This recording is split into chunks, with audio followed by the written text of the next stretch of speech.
Bom dia. Na carta de Pedro à sua igreja em Roma, no capítulo 1, no versículo 4, diz assim a palavra do Senhor: para uma herança incorruptível, sem mácula, imarcessível, reservada nos céus para vós outros. Ó Deus querido, diante da tua palavra nessa manhã, nos encontramos, ó Deus, com o coração aberto, porque nós queremos aprender, queremos, ó Deus, conhecer as Sagradas Escrituras.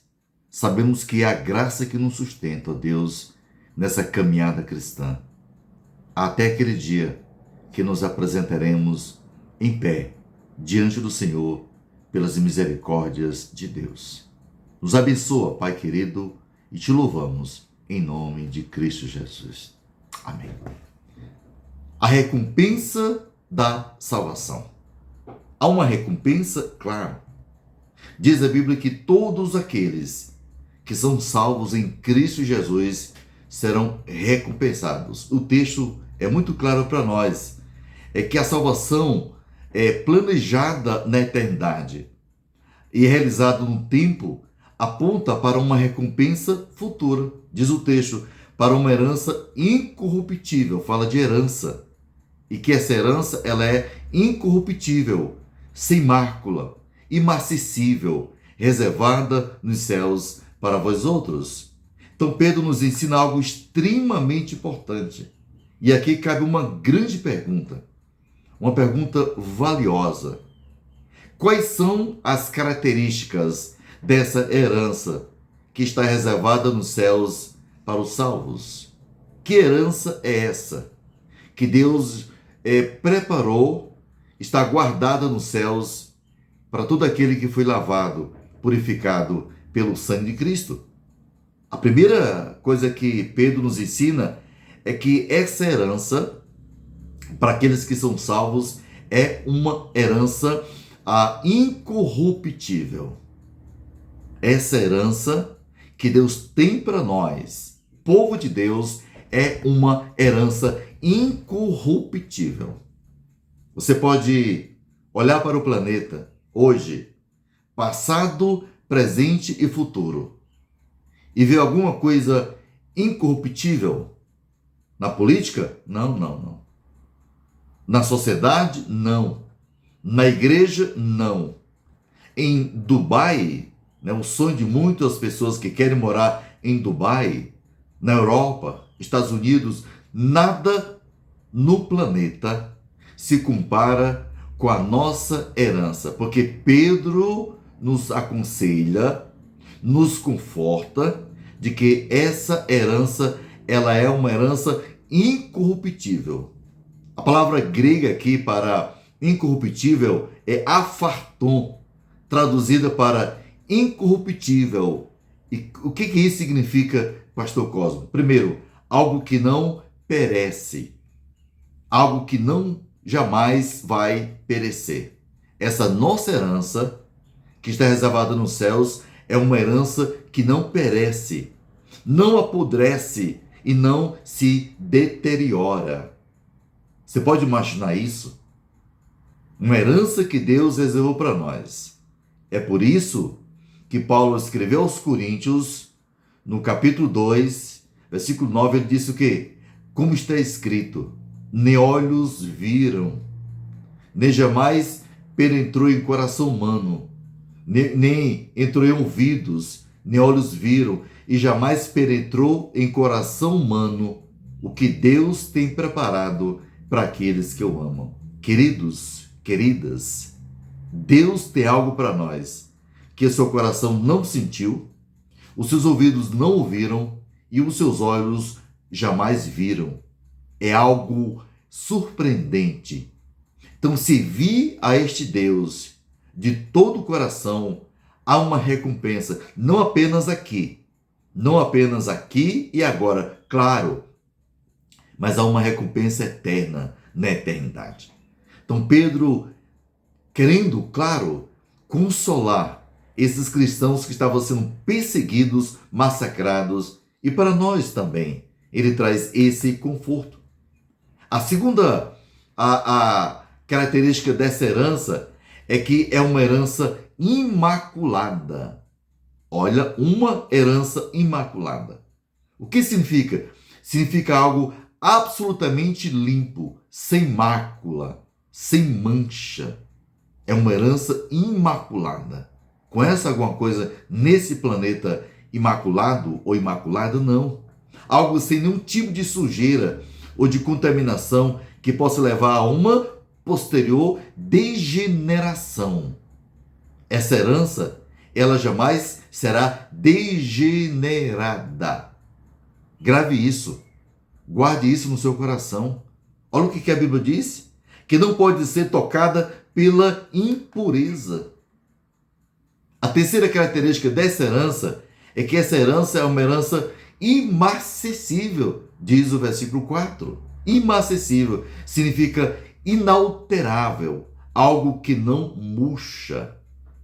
Uma flor, pela manhã, ela está bonita, bela, esplêndida. À tardinha, ela começa a murchar. Ela perde a sua beleza. Essa herança não. A herança que Deus tem para nós, ela é imarcessível. Ela não altera. Não é como a flor ou a vida de um homem. Ele acorda vivo, daqui a pouco ele vira defunto. Ele vira um presuntão. Vai usar o seu paletó de madeira, vai para a sepultura. É assim a vida. Mas a nossa herança, ela não é assim. Ela é imarcessível. Em vez de murchar, ela permanece no frescor perpétuo, que nunca se deteriora quanto ao seu valor, graça e beleza. Então, é isso que Deus tem uma herança para nós nos céus. Isso traz para nós, queridos, um conforto incomparável.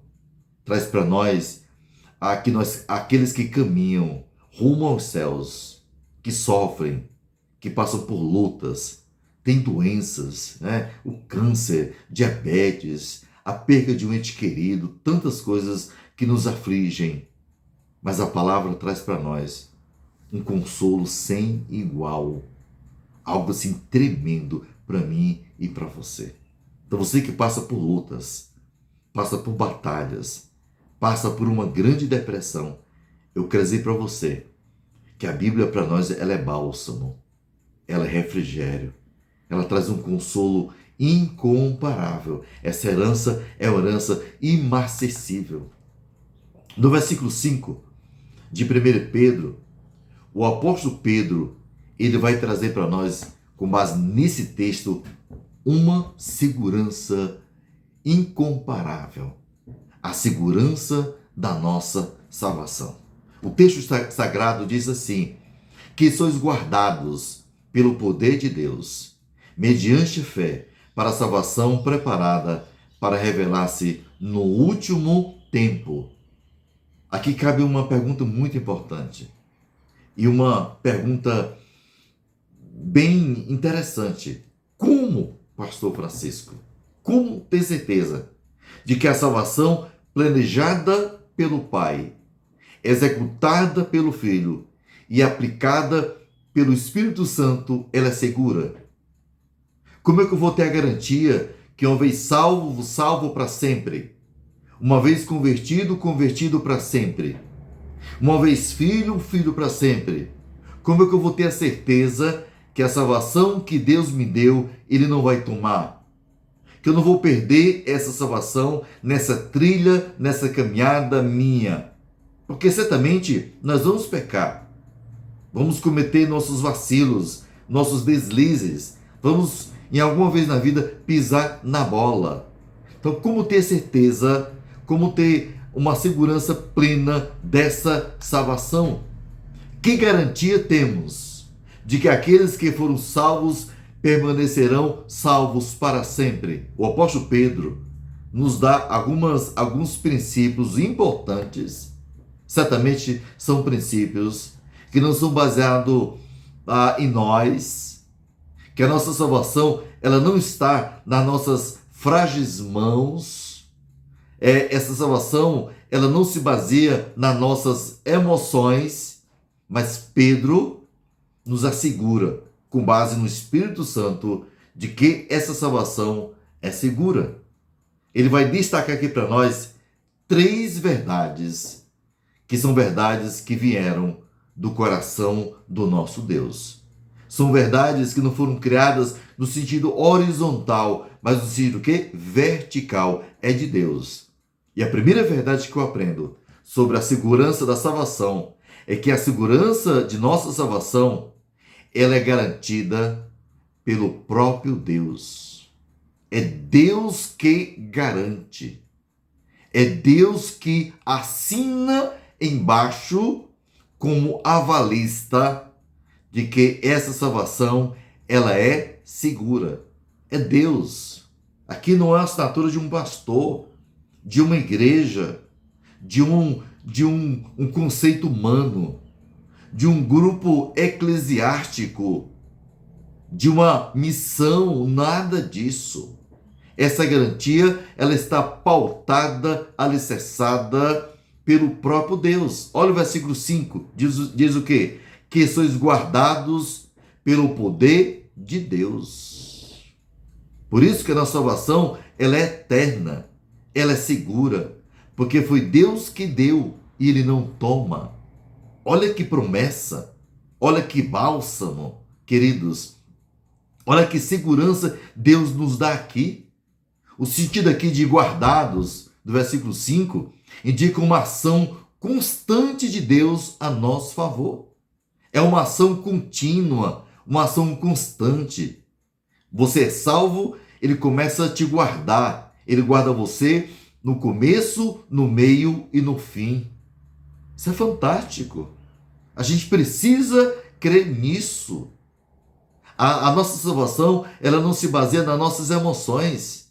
Paulo, escrevendo aos Filipenses, ele disse o quê? 1:6 de Filipenses, né? Porque eu estou bem certo. Ele não tem dúvida. Porque eu estou bem certo. Aquele que começou boa obra em vós, há de completar até o dia da volta de Cristo. Ele começa, ele continua e ele termina. Deus jamais deixou nenhuma obra inacabada ou pelo meio do caminho. Deus é Deus. As pessoas podem te decepcionar, o sistema pode te decepcionar, a política, a igreja, os pastores, mas Cristo não. Jesus jamais vai decepcionar você. Ele nunca fez isso. Ele não é homem para que minta. Aquele que promete, ele garante. Deus é o Deus de promessas. É aquele que garante a salvação da nossa alma e a ressurreição dos nossos corpos. A segurança da salvação não está em nossas frágeis mãos, mas repousa sobre o quê? O poder de Deus. O mesmo poder que ressuscitou Cristo é o poder que nos guarda, que nos protege. Nenhum poder no céu ou na terra nos pode afastar do amor de Deus que está em Cristo Jesus. Nada, nada, nada na terra, nada no céu, nada no inferno, nada poderá nos separar do amor de Deus que está em Cristo Jesus. Paulo, escrevendo aos Romanos, ele diz assim, Romanos 8:39, nem altura, nem profundidade, nem qualquer outra criatura poderá separar-nos do amor de Deus que está em Cristo Jesus, nosso Senhor. Nada. Pastor, eu cometi um deslize. Nada. Filho pede perdão e volta. Davi pecou. Pecado do adultério com Batseba e a morte de Urias. Ele era o responsável. Mas ele pediu perdão a Deus, teve a consequência do pecado, mas Deus o perdoou. Essa paz que nós precisamos. Não existe nenhum pecado, por mais cabeludo que seja, que Deus não venha perdoar. Esse é o Deus de perdão. Então nada, querido, pode tirar o crente dessa segurança da vida eterna. Nem altura, repito, nem profundidade, nem qualquer outra criatura. Pensa alguma coisa. Nem os demônios, nem Satanás, nem o trio satânico, nada pode afastar você do poder e da graça de Cristo. Outra coisa importante sobre esse tema tão relevante para nós é que a segurança da nossa salvação, ela é apropriada não pelos seus méritos. Essa salvação, essa posse, essa segurança, ela não é com base se você é uma pessoa boa ou ruim, mas é pela fé. Versículo 5, mediante a fé. Olha que coisa, a fé, ela não é a causa meritória da nossa salvação. Eu não sou salvo por causa da minha fé. Não. Porque até a fé que eu tenho, ela veio de Deus. Pela graça, sois salvos. Mediante a fé. Isso não vem de vós. A fé que eu tenho, que ela é depositada em Cristo, essa fé veio de Deus, não vem de vós. É um dom de Deus, não de obras, para que ninguém se glorie. Então a fé, ela não é a causa meritória da nossa salvação, mas é a causa que instrumental.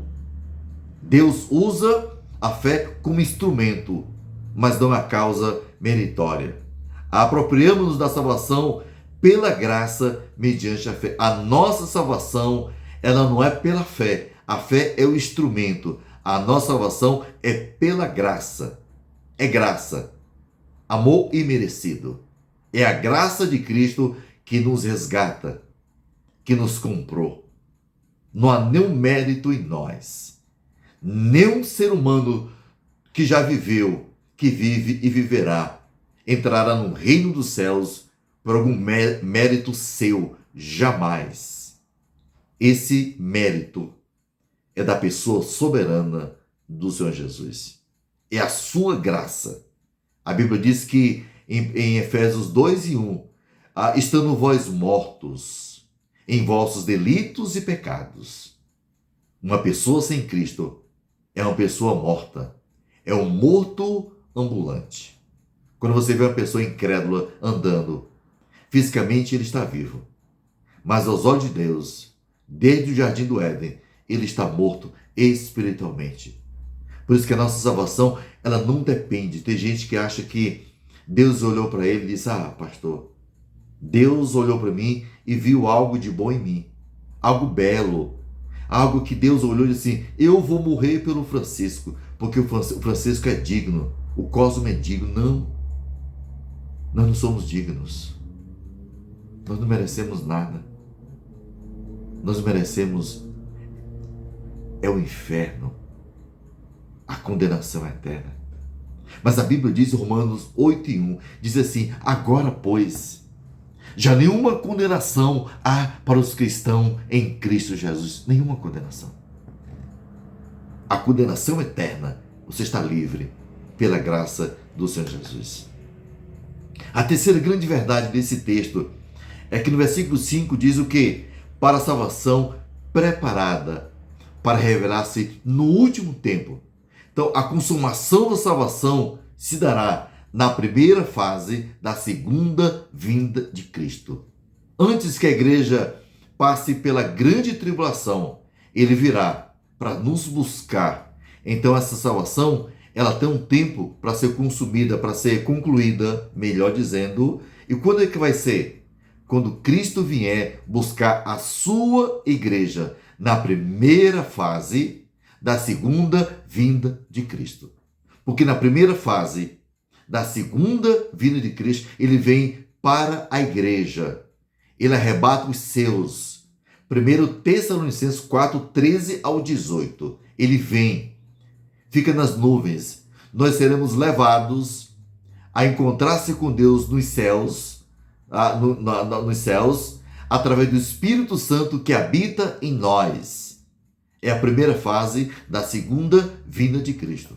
Quando terminar a grande tribulação, os 7 anos de grande tribulação, a 70ª semana de Daniel, Cristo, ele vem com a igreja, que não é mais noiva, é esposa, porque o casamento aconteceu nos céus. Ele voltará com a igreja purificada, como esposa, ele voltará com os santos, com seus cavalos, os anjos com seus cavalos, para estabelecer o reino milenar aqui na terra.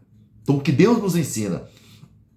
Que essa salvação, ela será concluída, certo? Ela será consumada na primeira fase da segunda vinda de Cristo. Essa é a promessa para mim e para você. Uma promessa tremenda, valiosa e preciosa. A salvação será revelada de uma só vez. Quando? No tempo de Deus. Quando é que Cristo vai voltar, pastor?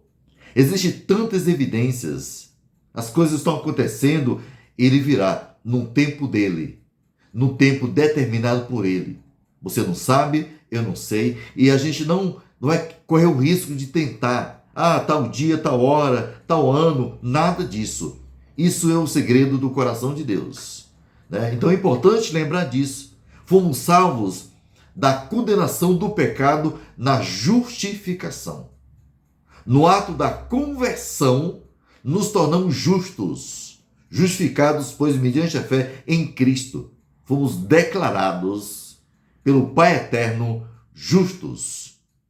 Já nenhuma condenação há sobre aqueles que estão em Cristo. Justificação. Deus não olha mais para você, Deus não olha mais para mim, Ele olha para Cristo, porque nós estamos sob a proteção de Cristo. Estamos sobre Cristo, não sobre Ele que nos guarda, porque Ele cumpriu toda a lei, cumpriu todos os mandamentos que Deus colocou sobre Ele. Então nós estamos em Cristo. Nenhuma pessoa desse planeta, Ele cumpriu, Ele cumpre ou cumprirá os mandamentos da Bíblia. Somente um que pisou nesse planeta foi capaz de cumprir. Essa pessoa e é Cristo. E nós estamos sob a sua graça, sob a sua misericórdia. Estamos sendo salvos do poder do pecado na santificação. E seremos salvos da presença do pecado na glorificação. Olha esses três tempos da salvação. É importante, né? Fomos salvos da condenação do pecado na justificação.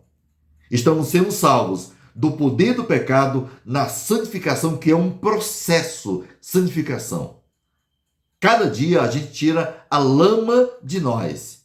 E a última parte da salvação, seremos salvos da presença do pecado na glorificação. É a salvação plena, completa. Isso só vai acontecer na eternidade, nos céus. Aqui não. Aqui seguimos esse processo. No versículo 6 ao 9, o apóstolo Pedro, ele nos ensina a respeito da alegria da salvação. Nesse mundo vil, nesse nosso contexto tão sagaz, tão hostil, tão arisco, tão anti-Deus, é possível nós gozarmos hoje da alegria da salvação? Claro que sim. A nossa salvação, ela começa aqui. Essa alegria é aqui. Por isso que Deus nos ensina que é possível nós vivermos João 10:10. João 10:10 o quê? Que o ladrão, o diabo, vem somente para roubar, matar e destruir. Jesus disse: eu vim para que tenham vida e a tenham em abundância. Essa vida abundante nós encontramos somente e tão somente na pessoa de Cristo. Mas o texto de 1 Pedro, do 6 ao 9, capítulo 1, diz assim: nisto exultais, embora num presente por breve tempo, se necessário, sejais contristados por várias provações, para que, uma vez confirmado o valor da vossa fé, muito mais preciosa do que o ouro perecível, mesmo apurado por fogo, redunde em louvor, glória e honra na revelação de Jesus Cristo. A quem não havendo visto a mais, no qual não vindo agora, mas crendo, exultais com alegria indizível e cheia de glória, obtendo o fim da vossa fé, a salvação da vossa alma. Então, nesse texto, ele mostra para nós a alegria da salvação. Vimos até aqui que no passado Deus ressuscitou Cristo e regenerou os seus eleitos. Cristo ressuscitou para resgatar os seus eleitos que foram escolhidos antes da fundação do mundo. Deus coloca diante de nós um futuro glorioso. Há um futuro que nos espera. Há um céu que nos aguarda. Rua de ouro nos espera. Uma pátria celestial. Embora a nossa salvação venha a ser consumada apenas na segunda vinda de Cristo, nós já podemos começar a desfrutar da alegria da salvação hoje, aqui e agora. O apóstolo Pedro, ele menciona aqui vários fatos acerca das provações que nós enfrentamos nessa vida, preparando-nos para a glória, para vivermos com Cristo por toda a eternidade. E a primeira coisa que ele nos ensina, no versículo 6, sobre a alegria e salvação, ele diz assim: nisto exultais. Embora no presente, por breve tempo, se necessário, sejais contristados por várias provações. Então, queridos, as nossas provações, as nossas lutas, as doenças, as perseguições fazem parte do projeto de Deus para a minha e para a sua vida. Sofrimento está inerente ao ser humano. Eu não posso fugir disso. Deus quer trabalhar na minha vida, antes de trabalhar através da minha vida. Ele quer me lapidar. Ele quer me moldar. E eu creio que o maior projeto de Deus na vida de um cristão é que ele seja parecido com Cristo. Por que sofremos? Porque passamos por tantas lutas, tantas batalhas. Pedro vai aqui nos ensinar. É interessante que a expressão, versículo 6, nisto exultais, embora. Então as provações, elas nos ensinam. A expressão aqui no versículo 6, se necessário, indica que há ocasiões especiais em que Deus sabe que precisamos passar por provações para o nosso crescimento espiritual. A segunda coisa do versículo 6 é que as provações, elas são diferentes. As provações que o Chico passa, a Maria pode passar diferente. É o contexto de cada pessoa. Deus quer trabalhar na vida de cada pessoa de forma individual, de forma particular. Ele diz por várias provações. Não importa o tipo de provações do nosso dia a dia, Deus tem graça suficiente para suprir nossas necessidades. Ele dá roupa conforme o frio. Ele não vai permitir, 1 Coríntios 10 e 13, que nenhuma provação venha sobre nós que a gente não possa suportar. A terceira verdade que eu aprendo aqui no versículo 6, ele diz: sejais contristados. As provações, elas são desoladoras. Quem que gosta de passar por provações, por lutas, por batalhas? A ideia aqui de Pedro é de dor ou tristeza profunda. A mesma palavra usada descreve a experiência de Jesus no Getsemane. A mesma experiência. E levando consigo a Pedro e aos dois filhos de Zebedeu, começou a entristecer-se e a angustiar-se. Por quê? Porque ele sabia que a cruz estava à frente, que a morte dolorosa pela crucificação esperava o Filho de Deus. Se ele passou por tudo aquilo, será que eu sou melhor do que ele? Por que eu tenho que fugir das provações? Pedir a Deus: Senhor, eu não quero passar por isso. Se o próprio Cristo passou, o nosso mestre, o nosso professor, o nosso Deus, eu sou melhor do que ele? Repito, claro que não. Então, quando você passar por lutas, provações, louve a Deus, porque essas provações, elas são necessárias. Deus está querendo tirar casquinha, está querendo tirar o orgulho, está querendo tirar a nossa rebeldia do nosso coração. O quarto princípio sobre a alegria da salvação é que as provações são temporárias. elas não vão durar para sempre. Versículo 6, por breve tempo. Deus não permite que as provações durem para sempre. Ela tem um tempo. Ela termina. Se você está passando por provações, ela tem uma data para concluir. E pode ter certeza, nos céus, nós não passaremos mais por essas coisas. O quinto princípio que eu aprendo aqui, sobre a alegria da salvação, versículo 7, é que as provações, elas são o quê? Proveitosas. Olha o versículo 7. Para que a prova da vossa fé, mais preciosa do que o ouro que perece, embora provado pelo fogo, redunde para o louvor, glória e honra na revelação de Cristo Jesus. Então, as provações, elas são proveitosas. Ela tem um benefício, ela tem um alvo, ela tem um proveito. Devemos olhar para dificuldades pela ótica de Deus. Pedro ilustra essa verdade referindo-se ao ourives. O que o ourives faz com o ouro?